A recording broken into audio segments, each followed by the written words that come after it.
Happy New Year, everybody. On brand with today's video, I'm jumping on a trend that happens every year at this time and discussing the interior design trends we can expect to see in 2025.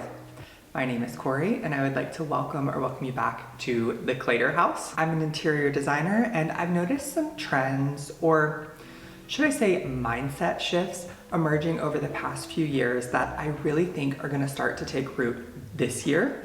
Now, this is not a comprehensive list of all the trends we're going to see, but it covers the main ones that I'm most excited about and that I think are going to start to shape the direction of our collective mindset about how we approach interiors. If there's one trend I'm most excited about and I hope we all embrace, it's this one: sustainability. And I think this is definitely less of a trend and more of a movement. Trends come and go, but this is a movement towards a more thoughtful way of both consuming and living to make sure that we continue to have a planet to inhabit. You may have noticed on social media, or if you're raising teenagers, there has been a big rise in thrifting, antiquing, upcycling, yard sailing, estate sales, just in general using things that are secondhand. And this one really overlaps with the 2024 fashion trend of thrifting and upcycling clothing.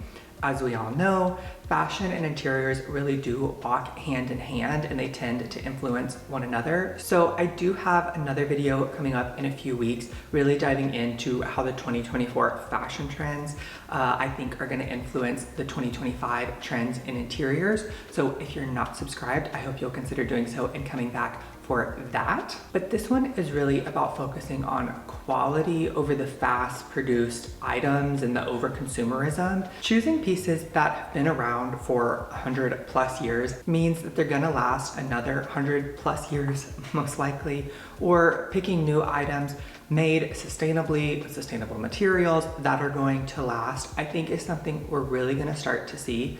Sometimes it may cost a little bit more upfront, but in the long run, it does save you some money because you're not replacing things as often. However, this can also be done in a more budget-friendly way. If you go to yard sales or Facebook Marketplace and you find a dresser, you can add new trim or hardware, you can restain it or repaint it to really make it fit into whatever style that you have. Personally, I found 2 sets of chairs, one for free and another for 30 bucks, and I have plans to reupholster them in my own home. Another video that'll be coming up here soon. But there are so many ways to repurpose, upcycle, reuse items that are better for the planet. And I really think we're gonna start to see more and more people catching on to this idea. You all know how much I love antiquing. They're my favorite videos to make. I hear from people in my daily life who watch my videos that they're their favorite videos to watch. And I think this is because not only is it sustainable, but also it's a great way to find unique items that add a lot of charm and character to your house and communicate your personality, which is the next trend that I think we're really gonna start to see, is more personalized spaces. Another thing that I've really noticed over the past couple of years has been more people really embracing the eclectic style, or I've also heard it referred to as folk Americana, but really all it is taking all of the things that you personally love and incorporating them in a way that kind of disregards one specific style. Studio McGee is super well known for their transitional style, and this is kind of the same idea of blending multiple styles, but this is more niche towards what you like. Rather than subscribing to specific rules or things you should do, or because you like coastal, you have to incorporate these materials, it's really taking the items, materials, shapes, things like that that you love and combining them, whether or not they go together or are super matchy-matchy. Of course, you want to continue to consider design principles and weaving, repeating colors, textures, patterns, materials throughout everything, but as a whole, not everything has to fit in one box, because there is still a way you can find cohesion through all of the things that you personally like to create your own personal style. Some great examples of this are one of my very favorite designers, one of my first favorite designers when I was first getting into design, is Lauren Lease. She blends all of the things that she loves so well.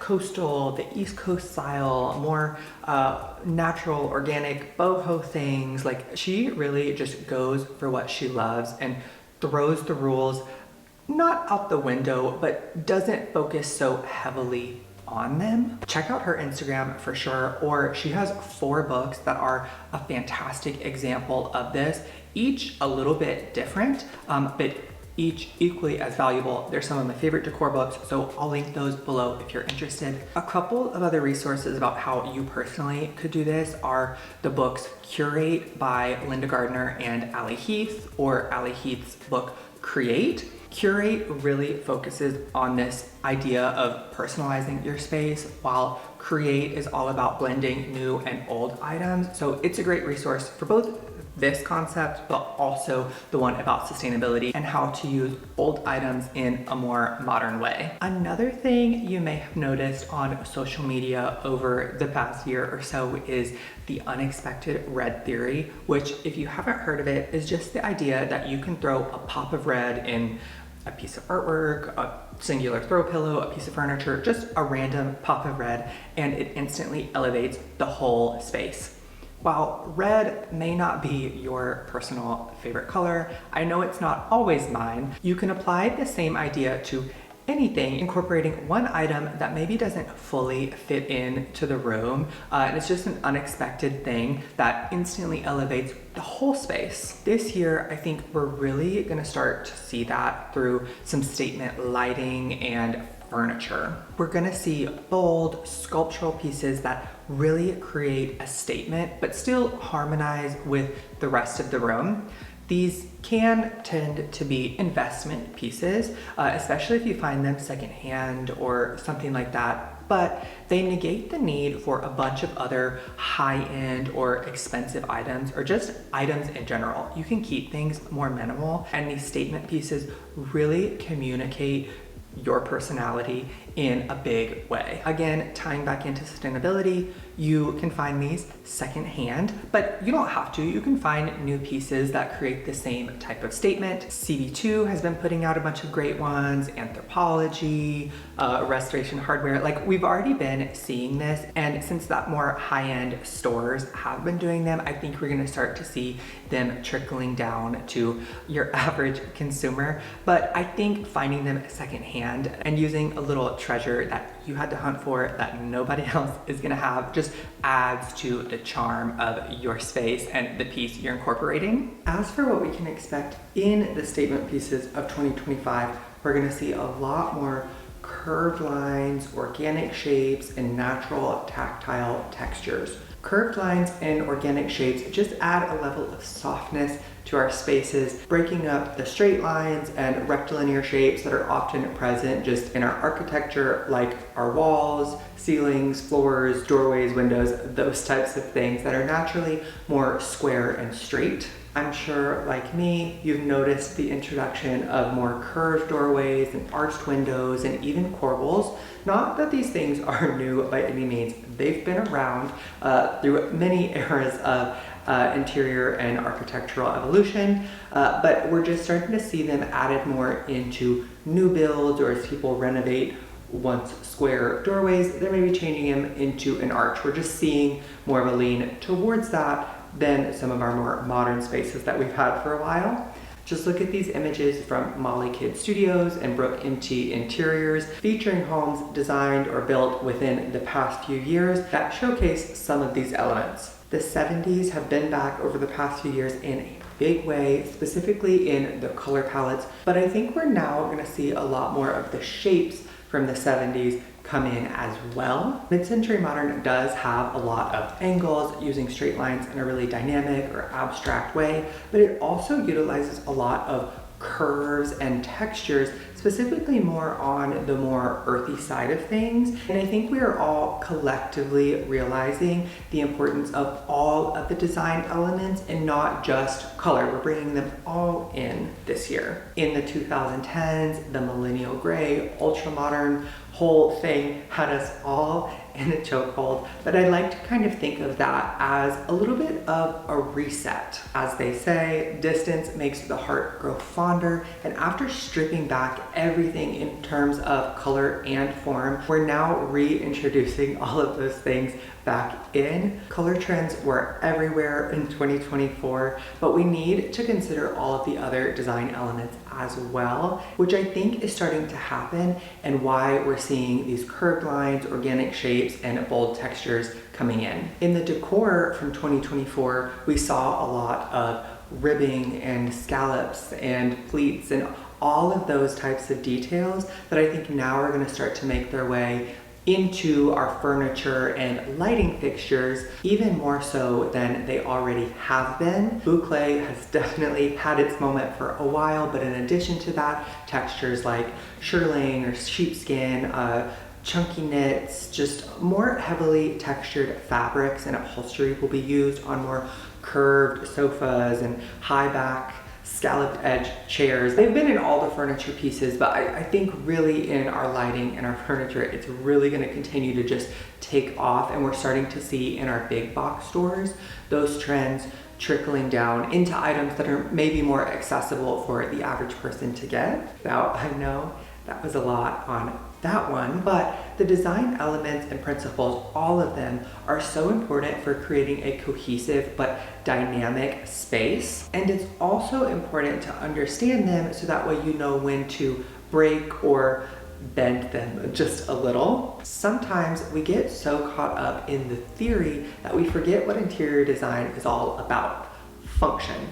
Aesthetics is a huge part of it, but more than anything, we have to be able to live comfortably in our homes. And I think we're finally catching on to how to make our spaces function in all of the many ways that we need them to. I see us breaking away from more traditional furniture layouts and more structured floor plans for more functional ones that actually reflect how we live in our homes.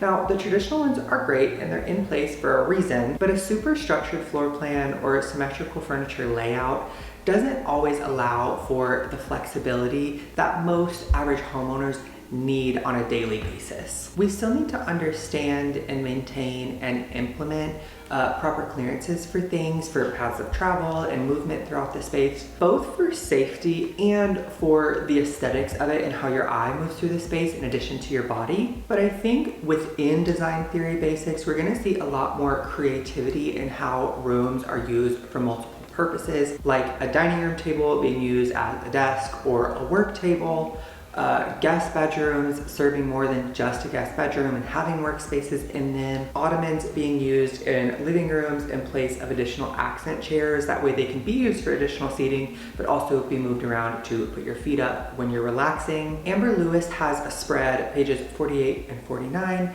in her newest book, Call It Home, which I'll link below, all about incorporating workspaces into every home that she designs. Some have a whole room dedicated to being a workspace, but some are just tucked away in a guest bedroom or even a closet, which we've seen by Drew from Lone Fox. He's done that twice on his channel in 2 different spaces, as well as Anna Page over on Instagram. In her old apartment, she had a closet that she used as a workspace and then later converted to like a bar station area. This tells the story of how we actually live in our homes rather than subscribing to the layouts that we should have. If you've seen the show Grace and Frankie on Netflix, there's a scene that perfectly captures what I think we're gonna see in interiors moving forward. Around the 23-minute mark of season 2, episode 2, there's a scene where Grace and Frankie are over at Robert and Saul's house, and Grace is talking about how the coffee table's not in the right place, it's too far from the couch, the ottoman should be on the other side of the room. I think she talks about a blanket being draped over a couch where it's not supposed to be, or something like that. And she goes to move the ottoman, and as she does so, she has the realization that the coffee table is moved out in the way that it is so that the ottoman can be placed there so that Robert and Saul can sit next to each other with their feet up and watch TV underneath the blanket on the couch. She herself says, "It's not all wrong. It's just the house of two people who could give a fuzzy rat's ass where things are supposed to go, as long as they're next to each other. It's warm." This scene really captures the mindset shift that we're seeing, the idea that our spaces should adapt to us rather than us adapting to them. As I mentioned, this is not a comprehensive list of all of the trends we're gonna see in 2025. These are the mindset shifts that I've noticed towards a new way of living and approaching interiors that I think a lot of people are going to start embracing this year. Again, don't forget to subscribe and come back for another video diving into the micro trends, colors, and materials of 2025 based on last year's fashion trends. If you enjoyed this video, I hope you'll consider giving it a thumbs up and leave me a comment with which one of these trends were your favorite or if there's any that you're not so enthusiastic to try. Until next time, I'm wishing you all my best. I know that Vlogmas kind of petered out a little bit. So sorry about that. During my 2 holiday weeks off, I did do some antique shopping. I found some other very exciting things that I'm gonna share with you in a vlog later this month, in addition to kitchen renovation plans. So don't forget to come back for that.